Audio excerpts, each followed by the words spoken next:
আসসালামু আলাইকুম। আজকে একটা নতুন ভিডিও নিয়ে আসছি। এটা হলো জামা আঁকা দেখাবো, কাটিং দেখাবো না। এই যে জামাটা আমি প্রথমে কাটা দেখিয়ে কাটা কেটে রেখে দিয়েছি, সেটা দেখাচ্ছি। এই যে মাপটা দিয়ে, এটা 42 বডি এবং 44 ঝুলের একটি জামা, আমার বড় আপার জামা। আমি একটু যেটা পারি সেটা আপনাদের সাথে একটু শেয়ার করি।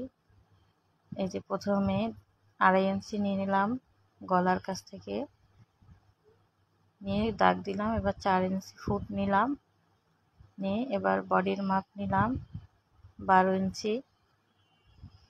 40 বডির, কিন্তু আমি 12 ইঞ্চি 2 ইঞ্চি বেশি নিয়েছি। এই যে বগল থেকে ফুট থেকে বগলের নিচ পর্যন্ত নামালাম 6 ইঞ্চি। এবার ওই গলা নামালাম 6 ইঞ্চি, আর ওদিকে চড়া নিয়েছি 2 ইঞ্চি। এই যে বডির মাপটা নিব। দেখো, এই যে 12 ইঞ্চি নিয়েছি, আর 10 ইঞ্চি নিয়েছি 2 ইঞ্চি রেখে। ওই যে বগল থেকে কোমরের মাপ নিলাম 7 ইঞ্চি।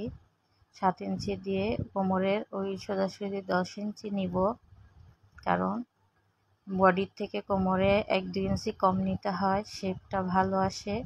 এই যে বগল থেকে মাজা পর্যন্ত নামিয়েছি 13 ইঞ্চি, 13-14 ইঞ্চি। আর এই যে আমি এখানে নিলাম আপনার 21 ইঞ্চি মাজা, বডি থেকে মাজা পর্যন্ত নামিয়েছি। এবার এই যে বগলের শেপটা দিয়ে নিয়েছি ভালো করে। এই যে এই পর্যন্ত আমি কাটবো, সেখান থেকে দাগ দিয়ে নিলাম। 2 ইঞ্চি 2 ইঞ্চি রেখে কাটবো। এই যে বডি 12 ইঞ্চি, এই যে এখান থেকে 7 ইঞ্চি নামিয়েছি, ওখান থেকে নিয়েছি 10 ইঞ্চি।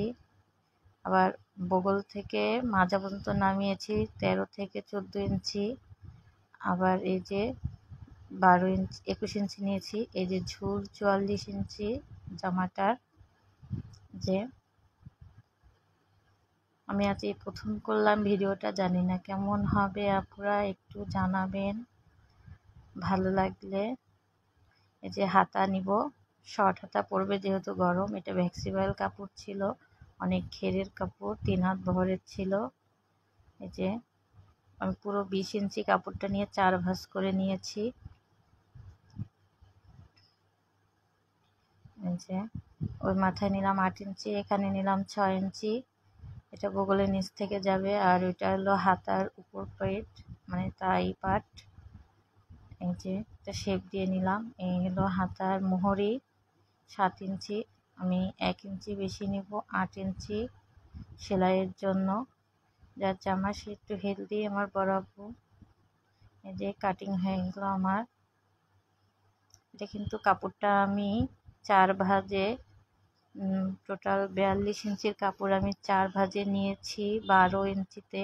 সবসময়ের জন্য ঘেরের মাপটার থেকে আমরা এই কাপড়টা নিব, ঘের বেশি হলে ঘের অনুযায়ী আমরা মাপটা নিব। আমার ভিডিওটি যদি ভালো লাগে লাইক কমেন্ট করবেন, এবং আরও কিছু শিখতে চাইলে আমাকে জানাবেন আপুরা, আমি অবশ্যই দেখানোর চেষ্টা করব।